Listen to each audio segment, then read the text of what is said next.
अस्सलामुअलैकुम स्टूडेंट्स। उम्मीद है आप सब खैरियत से होंगे। Welcome back to Sigma Physicist. हम बात कर रहे थे साउंड वेव्स पर और आज हमारा लेक्चर नंबर 3 है। आज हम जिस टॉपिक पे बात करेंगे वो है characteristic of sound. Characteristic of sound क्या है? करेक्टरिस्टिक ऑफ साउंड इस तरह की प्रॉपर्टीज साउंड वेव्स की जिससे हम लोग दो अलग अलग साउंड को डिफरेंशिएट कर सकें। इस तरह की प्रॉपर्टीज को हम क्या कहेंगे? Characteristic of sound. The characteristic of sound includes loudness of sound, pitch of sound, quality of sound and intensity of sound. So students, आज के लेक्चर में हम क्वालिटी ऑफ साउंड तक बात करेंगे क्योंकि इंटेंसिटी ऑफ साउंड एक सेपरेट लॉन्ग क्वेश्चन है, डिटेल लॉन्ग क्वेश्चन है। उसको हम लेक्चर नंबर 4 में डिटेल से डिस्कस करेंगे। Let's start from loudness of sound. The characteristic of sound through which we can differentiate between loud and faint sound from same source. इस तरह का करेक्टरिस्टिक साउंड का जिससे हम लाउड और फेंट साउंड में डिफरेंशिएट कर सकें और लाउड और फेंट साउंड एक ही सोर्स से हमारे पास आ रहा हो। इस तरह के करेक्टरिस्टिक को क्या कहेंगे हम? Loudness of sound. The characteristic of sound through which we can differentiate between loud and faint sound from same source और same instrument. So loudness of sound भी कुछ ऐसे फैक्टर्स पर डिपेंड करता है जिससे लाउडनेस पे फर्क पड़ता है। डिपेंडेंस फैक्टर ऑफ लाउडनेस क्या है हमारे पास? Area of vibrating body, amplitude of vibrating body and distance from vibrating body. अच्छा, वाइब्रेटिंग बॉडी से क्या मुराद है? मैंने लेक्चर नंबर 1 में इस बात पे डिस्कशन की थी कि जो साउंड वेव है उसके लिए वाइब्रेटिंग बॉडी का होना लाजमी है। सो वाइब्रेटिंग बॉडी से क्या मुराद है यहाँ पे? कि सोर्स, हमारी जो चीज साउंड प्रोड्यूस कर रही है उसको हम क्या कहेंगे? Vibrating body. Loudness of sound की सबसे पहली जो डिपेंडेंस फैक्टर है वो क्या है? Area of vibrating body. So area of vibrating body, the loudness of sound is directly proportional to area of vibrating body. Loudness of sound सबसे पहले किस चीज पे डिपेंड करती है? एरिया ऑफ वाइब्रेटिंग बॉडी पर। और क्या रिलेशन है लाउडनेस ऑफ साउंड का एरिया से? डायरेक्ट रिलेशन है। इसको हम एग्जांपल से देखते हैं कि कैसे एक area of vibrating body loudness से रिलेट करता है। आप ये एक्सपेरिमेंट अभी अभी अपने घरों में वीडियो देखते हुए भी कर सकते हैं। जैसे स्ट्राइक और hit your pen on your register. आप अपना पेन लें, उसको अपने रजिस्टर पर हिट कराएं, मारें, क्या होगा? Then strike the same pen on a door of your room. जब वही पेन आप अपने रूम के डोर पर मारेंगे, आप क्या सुनेंगे? The sound produce by hitting the door will be louder. जो साउंड आपके पेन डोर पे मारने से आएगा वो लाउडर होगा। किसके मुकाबले में? The sound produce by hitting the pen on your register. अब देखें, जब आपने पेन को अपने रजिस्टर पर हिट कराया, रजिस्टर का एरिया क्या था? कम था, छोटा था। साउंड जो प्रोड्यूस्ड हुआ वो क्या है? कम साउंड प्रोड्यूस्ड हुआ एज कंपेयर टू जब आपने वही पेन अपने रूम के डोर पे हिट कराया तो क्या हुआ? हमारे पास डोर का एरिया ज्यादा था, साउंड ज्यादा प्रोड्यूस्ड हुआ और लाउड साउंड प्रोड्यूस्ड हुआ। जब आपने रजिस्टर पे अपने पेन को हिट कराया, फेंट साउंड आया हमारे पास। जब वही पेन आपने अपने रूम के डोर से जाकर हिट कराया तो हमारे पास लाउड साउंड आया। क्यों आया था? क्योंकि लाउडनेस ऑफ साउंड किस पे डिपेंड करती है? एरिया ऑफ वाइब्रेटिंग बॉडी पर। लाउडनेस का सेकंड फैक्टर देख लेते हैं। So amplitude of vibrating body, the loudness of sound is directly proportional to amplitude of vibrating body. Loudness of sound किस बात पे डिपेंड करती है? एम्पलीट्यूड पर। सो एम्पलीट्यूड क्या होता है? पहले ये बात समझना बहुत जरूरी है। It is the maximum displacement from to mean position, from mean position to extreme position. अब देखें, ये एक लाइन फर्ज करते हैं मीन पोजीशन को शो कर रही है। ये एक वेव है, ये वेव यहाँ से इस तरह से मूव करती है और फिर ये एक इस तरह साइकिल कंप्लीट कर लेती है अपना। सो मीन पोजीशन से एक्सट्रीम पोजीशन तक की ये जो लाइन है, ये डबल एरो लाइन, ये क्या रिप्रेजेंट कर रही है? आपके पास एम्पलीट्यूड को रिप्रेजेंट कर रही है। जैसे आप सिंपल पेंडुलम में देखते थे, पेंडुलम अपनी मीन पोजीशन पर था फिर वो अपने एक एक्सट्रीम पोजीशन की तरफ जाता था, फिर दोबारा वो अपनी मेन पोजीशन पर आकर एक दूसरे एक्सट्रीम पोजीशन पर चला जाता था। मेन से एक्सट्रीम तक का डिस्टेंस को हम क्या कहते हैं? Amplitude. So the loudness of sound is directly proportional to the amplitude of vibrating body. Amplitude of vibrating body से क्या मुराद है? देखें, आपके पास कोई ड्रम है, यहाँ पर एक example, When we beat a drum gently, we hear faint sound.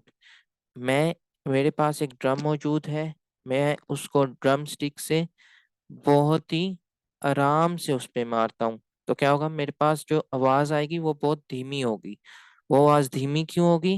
क्योंकि ड्रम का जो एम्पलीट्यूड है, अब ड्रम का एम्पलीट्यूड फर्ज करें ये ड्रम की वॉल है, वॉल की मेम्ब्रेन को रिप्रेजेंट कर रहा है ये वाला एक्सिस, एक्स एक्सिस। सो जब मैंने उसको जेंटली हिट किया ड्रम स्टिक से, मेरे पास जो एम्पलीट्यूड था वो बहुत स्मॉल प्रोड्यूस हुआ। ये देखें, एम्पलीट्यूड बहुत स्मॉल प्रोड्यूस हुआ। इस वजह से मुझे जो साउंड मिली वो क्या मिली? मुझे बहुत धीमी आवाज मिली, बहुत फेंट साउंड मिला, एज कंपेयर टू जब मैंने उसी ड्रम को वायलेंटली यानी जोर से हिट किया उसी स्टिक, ड्रम स्टिक के साथ। सो मुझे क्या मिला? लार्जर एम्पलीट्यूड मिला। लार्जर एम्पलीट्यूड क्यों मिला? क्योंकि मैंने उसको, ड्रम को वायलेंटली हिट किया था। वायलेंटली हिट किया, मेरे पास क्या आया? लार्जर एम्पलीट्यूड आया। लार्जर एम्पलीट्यूड की वजह से जो मेरे पास आवाज आई वो क्या आई? लाउड साउंड आई। ठीक है। So what was the difference in these two cases? यहाँ पर स्मॉल एम्पलीट्यूड था तो फेंट साउंड मिला। फेंट साउंड से मुराद लाउडनेस कम है। जब मैंने जोर से ड्रम को हिट किया, लार्जर एम्पलीट्यूड था मेरे पास, सो हमें जो आवाज मिली वो क्या मिली? लाउड साउंड मिली और लाउडनेस इंक्रीज की। तो इसका मतलब है loudness, the loudness of sound is directly proportional to amplitude of vibrating body. Loudness को मैं किससे रिप्रेजेंट करता हूँ? एल से, और एम्पलीट्यूड को एक्स से। मैं जितना अपना एम्पलीट्यूड बढ़ाऊंगा लाउडनेस उतनी ही इंक्रीज कर जाएगी। ठीक है, फिर मैंने आपको समझा दिया एम्पलीट्यूड क्या है। तो एग्जाम्पल ये रीड कर लेते हैं। When we beat our drum gently, we hear faint sound. On the other hand, when we beat drum violently, we hear loud sound due to larger amplitude. So example मैंने आपको पहले समझा दी, ये उसी एग्जाम्पल की वर्डिंग है। आप दोनों साउंड वेव्स की स्मॉल एम्पलीट्यूड पे और लार्ज एम्पलीट्यूड पे आने वाली साउंड्स की ग्राफ मौजूद है। ये क्या है? वैसे वैसे ये एक एम्पलीट्यूड टाइम ग्राफ है, ये आप समझ चुके हैं मुझे उम्मीद है। उसके बाद distance from vibrating body. So distance from vibrating body क्या है? The loudness of sound is inversely proportional to distance from vibrating body. अब लाउडनेस का एम्पलीट्यूड और एरिया के साथ क्या रिलेशन था? डायरेक्ट रिलेशन था। जबकि लाउडनेस ऑफ साउंड का डिस्टेंस फ्रॉम वाइब्रेटिंग बॉडी के साथ क्या रिलेशन है? इनवर्स रिलेशन है। हम एस से डिस्टेंस को रिप्रेजेंट करते हैं, एल से लाउडनेस ऑफ साउंड को रिप्रेजेंट करते हैं। तो इसको मैं आपको एक एग्जांपल से समझा देता हूँ। अब फर्ज करते हैं एक हॉल है, उसमें म्यूजिक सिस्टम बज रहा है। अब एक ऑब्जर्वर है, आप उस हॉल में मौजूद हैं। आपको जो आवाज वहां पर खड़े होकर मिल रही होगी वो बहुत लाउड होगा। जैसे जैसे आप हॉल से मूव अवे करना शुरू करते हैं, आप हॉल से दूर होना शुरू कर देते हैं या कहीं आगे चले जाते हैं, थोड़ा सा डिस्टेंस पे चले जाते हैं, तो आपको साउंड की जो लाउडर साउंड मिल रहा था वो कम होना शुरू हो जाएगा जैसे जैसे आप अपना डिस्टेंस इंक्रीज करेंगे। सो यहाँ पर एग्जांपल देखें। Consider any music system is playing on a hall. एक हॉल है, उसमें एक म्यूजिक सिस्टम प्ले कर रहा है and an observer hear loud sound near hall. एक ऑब्जर्वर हॉल के पास मौजूद है, उसको जो साउंड मिल रहा है वो लाउड साउंड मिल रहा है। When observer moves away from hall, जब ऑब्जर्वर हॉल से थोड़ा सा दूर गया एंड कवर सम डिस्टेंस, और उसने थोड़ा सा डिस्टेंस कवर किया, सो उसको the loudness of sound decreases. जो लाउडनेस थी साउंड की वो कम होगी। सो लाउडनेस डिक्रीज होगी व्हेन साउंड डिस्टेंस इंक्रीजेस। सो ये तीन फैक्टर किसके थे हमारे? लाउडनेस ऑफ साउंड के। और लाउडनेस ऑफ साउंड क्या है? The characteristic of sound due to which we can differentiate between loud and faint sound from same source। एक ही सोर्स से आने वाली ऊंची और धीमी आवाजों को अलग अलग पहचानने के लिए हमारे पास जो करेक्टरिस्टिक है साउंड का, उसको हम क्या कहते हैं? Loudness of sound. इसके बाद वाला करेक्टरिस्टिक हमारे पास क्या है सेकंड नंबर पे? Pitch of sound. So pitch of sound क्या है, अब हम वो डिस्कस करते हैं। पिच ऑफ साउंड में डिस्कस करने लगे हैं। Here is the pitch of sound, the characteristic of sound due to which we can differentiate between shrill and grave sound is called pitch of sound. Sound का ऐसा characteristic जो shrill और grave sound को अलग अलग करने के लिए या पहचानने के लिए यूज हो, उसको हम क्या कहेंगे? Pitch of sound. The pitch of sound depend upon frequency of sound. So देखें, सबसे पहले श्रिल और ग्रेव साउंड को समझ लेते हैं। जो वुमेन है उनकी आवाज क्या है? पतली है, यानी श्रिल आवाज मिल रही होती है। जबकि जो मेन है उनकी आवाज क्या है? थोड़ी सी ग्रेव है, थोड़ी सी बाहरी आवाज होती है। उसको हम क्या कहेंगे? ग्रेव साउंड कहेंगे। तो पिच ऑफ साउंड किस चीज पे डिपेंड कर रहा होता है? Frequency of sound. अब फ्रीक्वेंसी क्या है? फ्रीक्वेंसी आपने चैप्टर नंबर 1 में पढ़ा होगा, number of cycles complete in a second. Number of cycles की हम बात करते हैं। तो पिच ऑफ साउंड वैसे फ्रीक्वेंसी के साथ क्या रिलेशन बना रहा है? डायरेक्ट रिलेशन बना रहा है, डायरेक्टली डिपेंडेंट है। मतलब क्या है इसका? कि अगर फ्रीक्वेंसी ज़्यादा होगी तो पिच हमारे पास ज़्यादा होगी, हायर पिच होगी। अगर फ्रीक्वेंसी कम होगी तो पिच भी कम होगी। अब यहाँ पे दो ग्राफ मौजूद हैं। सो ग्राफ नंबर 1 में आप देखें डीपर पिच लिखा हुआ है।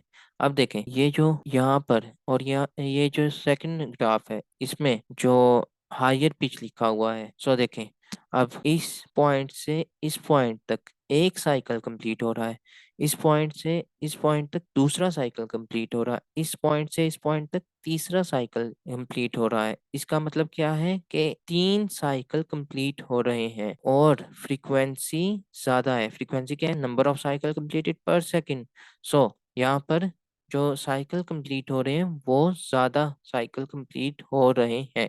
जबकि इस ग्राफ में देखें एक भी साइकिल पूरी तरह कंप्लीट नहीं है उसी टाइम में। तो यहाँ पे फ्रीक्वेंसी क्या है? बहुत लो या लेसर फ्रीक्वेंसी है। हम क्या कहेंगे? Deeper pitch shows less frequency. Less frequency क्यों? क्योंकि यहाँ पे साइकिल कंप्लीट ही नहीं हो रहे। जबकि यहाँ पे देखें आपके सामने 3 साइकिल कंप्लीट होते नजर आ रहे हैं। Higher pitch shows more cycles, deeper pitch shows less frequency show कर रही है, विच मीन ग्रेव साउंड। जबकि higher pitch shows more cycle से क्या मुराद है? मोर हाई फ्रीक्वेंसी शो कर रही है। हाई फ्रीक्वेंसी जब शो कर रही है तो इसका मतलब है हमारे पास श्रिल साउंड मौजूद है। श्रिल साउंड क्या है? वुमेन की जो आवाज है। ग्रेव साउंड क्या है? जो लेस फ्रीक्वेंसी पे डीपर पिच पर मेंस की जो आवाज है। ये हमारे पास क्या है? Characteristic of sound due to which we can differentiate between shrill and grave sound. Shrill और ग्रेव साउंड किसके साथ लिंक्ड है? फ्रीक्वेंसी के साथ, वो मैंने आपको समझा दिया। उसके बाद अब हम बात करेंगे क्वालिटी ऑफ साउंड की। अब आप एक पियानो बज रहा है और साथ ही एक गिटार बज रहा है सम डिस्टेंस पे आपसे, आप आराम से डिफरेंशिएट कर लोगे कि पियानो की आवाज कौन सी है और गिटार की आवाज कौन सी है।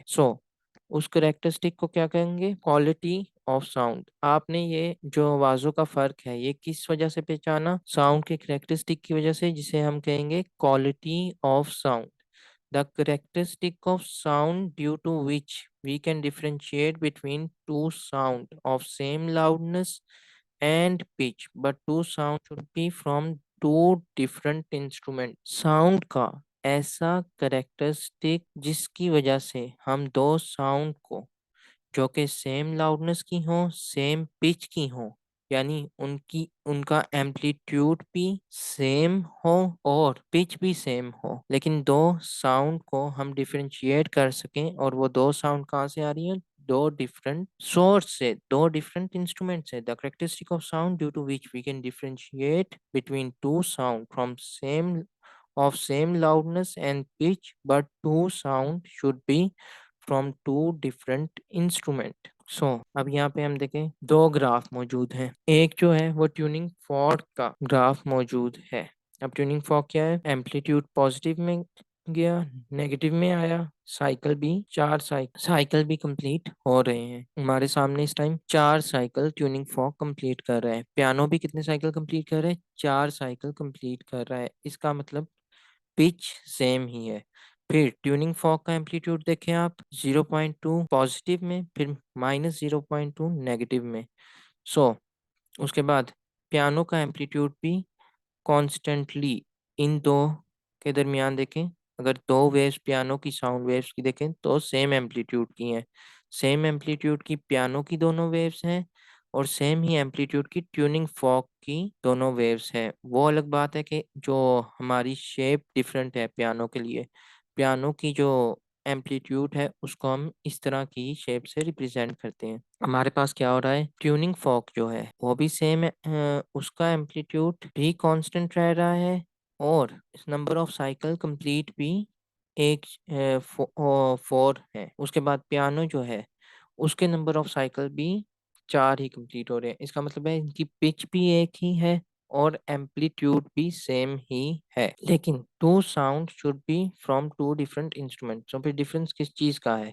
उसको हम कहेंगे क्वालिटी ऑफ साउंड। साउंड का ऐसा करेक्टरिस्टिक जो हमें दो साउंड एक ही लाउडनेस की और सेम पिच की साउंड को अलग अलग पहचान सकें। सो उस करेक्टरिस्टिक को हम क्या कहेंगे? Quality of sound.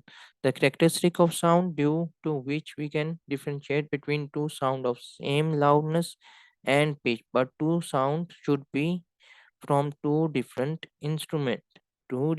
इंस्ट्रूमेंट से होनी चाहिए। इस तरह की करेक्टरिस्टिक को हम क्या कहेंगे? Quality of sound. सो आज की क्लास हमारी यहाँ तक ही थी, क्वालिटी ऑफ साउंड हमने आज तक यहाँ तक ही डिस्कस करना था। मैंने आपको पहले भी बताया कि जो इंटेंसिटी ऑफ साउंड है उस पर हम डिटेल डिस्कशन करेंगे लेक्चर नंबर 4 पर। उम्मीद है आपको आज का लेक्चर समझ आ गया होगा। आपसे मुलाकात होगी नेक्स्ट लेक्चर में। अपना ख्याल रखें, चैनल को सब्सक्राइब करें, दोस्तों के साथ शेयर करें और वीडियो अगर पसंद आई तो लाइक करें। अल्लाह हाफिज।